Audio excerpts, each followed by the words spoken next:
We wanted to interview the king of Chicago, and somehow we're stuck here in the desert. And I'm thirsty. Jason. Oh, soft hands.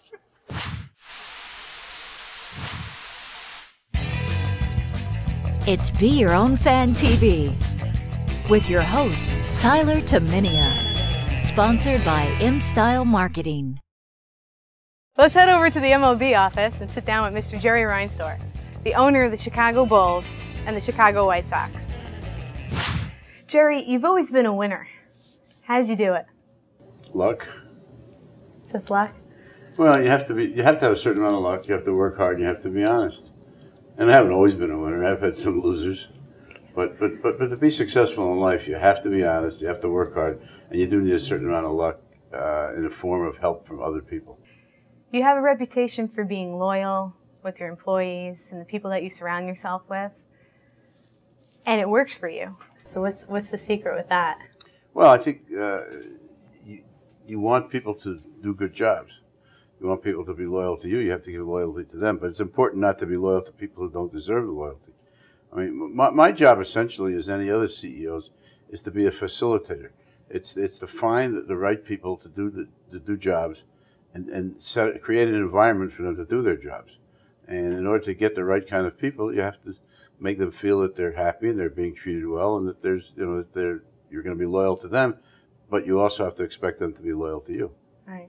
So why don't you bring us back a little bit? You were a Brooklyn boy, and then now you're the king of Chicago.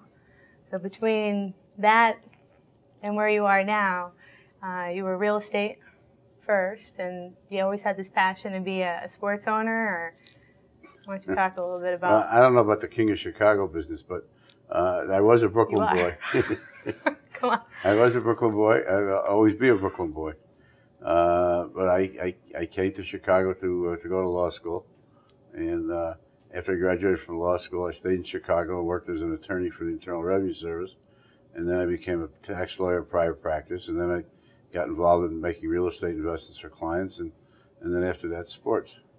And there was a lot of luck along the way. I had a company that I built up and then sold, and a few years later, the real estate business kind of turned sour. If I hadn't sold it when I did, I wouldn't have gotten nearly as much money for it as I did. So there's the luck element. How would you describe the Reinsdorf leadership style? Get out of the way.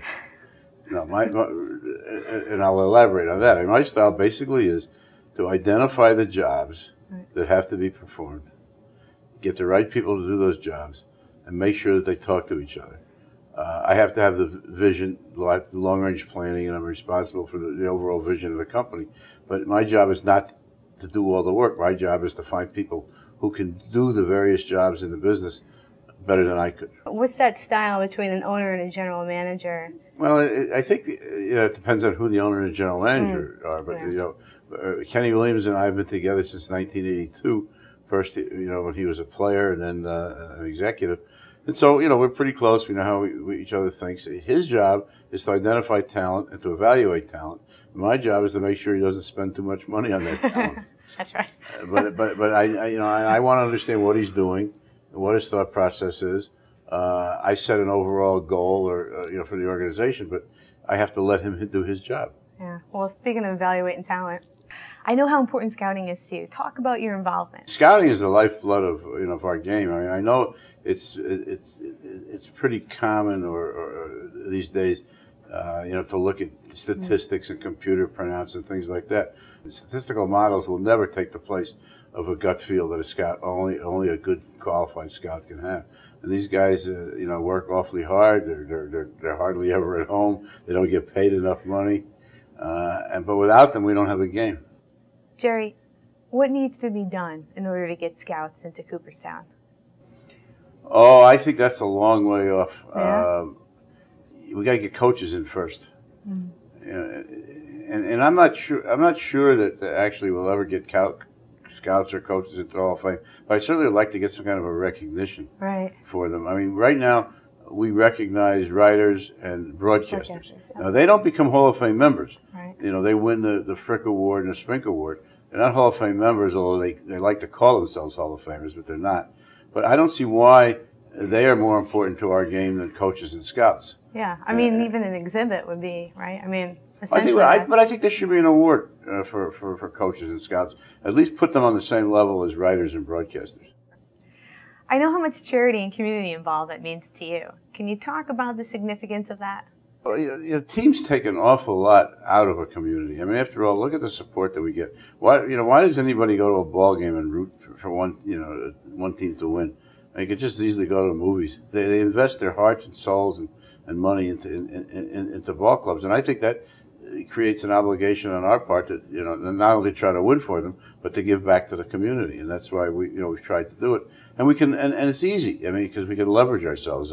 The typical company that wants to be charitable can make cash contributions. Yeah. Well, we can make cash contributions, but we can do other things. I mean, we can give away autographed items that charities can auction off for a whole lot of money. We can have players make appearances on behalf of the charities. There are a whole lot of things that we can do. We can allow charities to sell experiences at the ballpark. So in addition to the cash that we give, we have elements of our business that can be leveraged so charities can raise more money.